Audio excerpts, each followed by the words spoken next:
Ayan, tapos na ang aking, ito na, ayan. Kailangan na lang maglinis ng pinagawa na yan ang finish ng aking pinirmit. Siksik yan.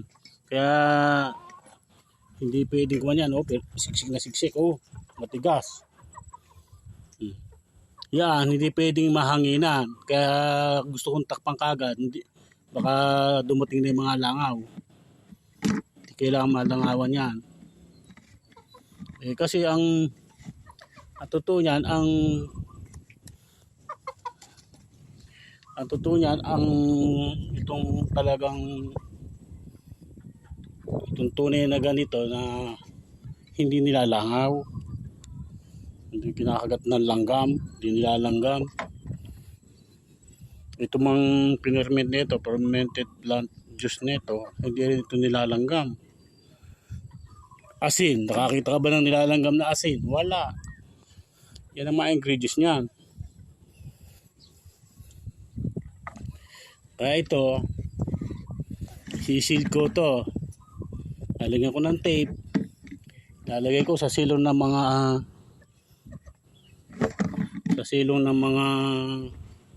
kung ano yan, Madre de Agua, kung saan lilim, yung hindi siya mainita. Yan, lilinisin ko na ang aking gawaan. Hindi pwedeng hindi linis. Mga manok yan, no, pinupulot nila.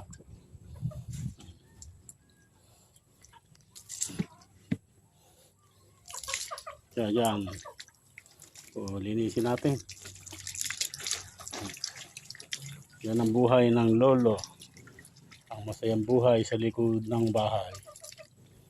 Kaya, pwede na akong kumain yan. Yan, nagawa na ako. Yan ang, sa maghapon kasi, ang kunang lolo, kailangan may magawa para pwede na siyang kumain. Pag wala kang ginawa maghapon, kaya wala kang karapatang kumain. Sa akin hindi yung sa ibang tao, wala rin akong pakialam sa kanila. Dahil kanya-kanyang buhay, basta't ako masaya sa ginagawa ko. Kaya masayang buhay dito sa likod ng bahay. Basta't mag-iingat kayo kahit napakita ko kung ano. Yung paggawa ng plant juice, fruit juice,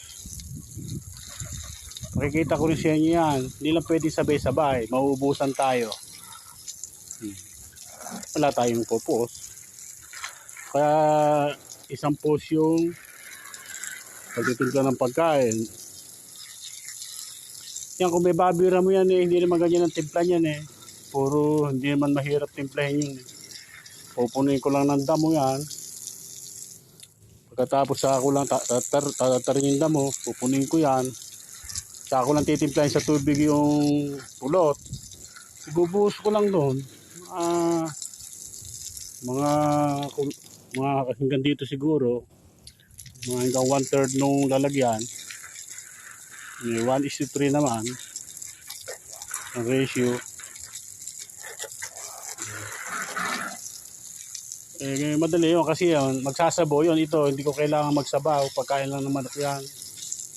Pag nagsabaw yan, pag tutulungan ko pa rin yan tatarin ng konti, pag ipapakain ko na, kung meron akong feeds na pwedeng hiyalo, o halimbawa sa kite, haloan ko ng pangkite.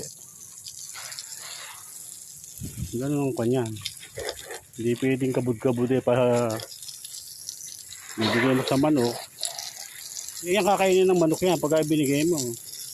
Kaya lang malalaki yung kanyang pagkakatagtad. Di paas ng babira mo na pag binigay mo sasabsabi niya. Kahit wala kang lagay na dara. Kaya lang hindi mo masabing tataba sila. Kasi kailangan hinahaluan din ng konting feed.